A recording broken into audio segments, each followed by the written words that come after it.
Ons vereniging van dorpsbelang was laatste avond weer bijeen. En het hele dorp dat was er ook, want je zag haast elke nee. En het werd ook wel eens tijd, want de rapen die zijn gaar. Het geëmel uit de hoofdplaats zijn we zat, daar stervend waar.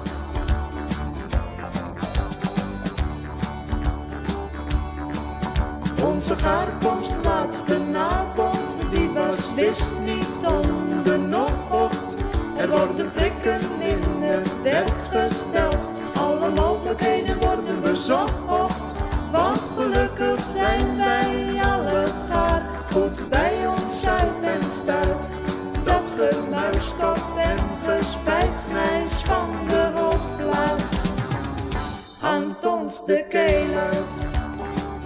Dit is de Bockwood Blues, Bockwood Blues. Dit is de Bockwood Blues, coming from Oud-Warpshoes.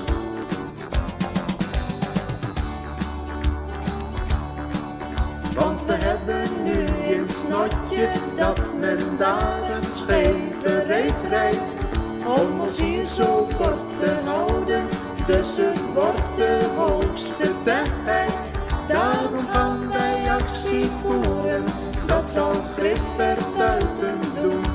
En ook al denkt men in de hoofdplaats anders, we zijn hier wel zoen. Dit is de Bockwood Blues, Bockwood Blues. Dit is de Bockwood Blues, right from Oud-Warpshoes.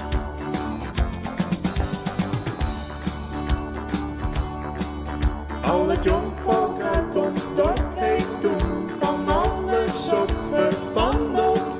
Dat zo zijn wij met wat spandoeken, toeters en bellen daarheen gewandeld. En wat gaf het toen een opscheur, men was helemaal veraltereerd. Maar al hebben wij ons toen vernuiverd, de hoofdplaats heeft er niets van geleerd. Daarom de Bockwood Blues, Bockwood Blues. Dit is de Bockwood Blues, coming from Oud-Warpshoes, coming from Oud-Warpshoes, coming from Oud-Warpshoes.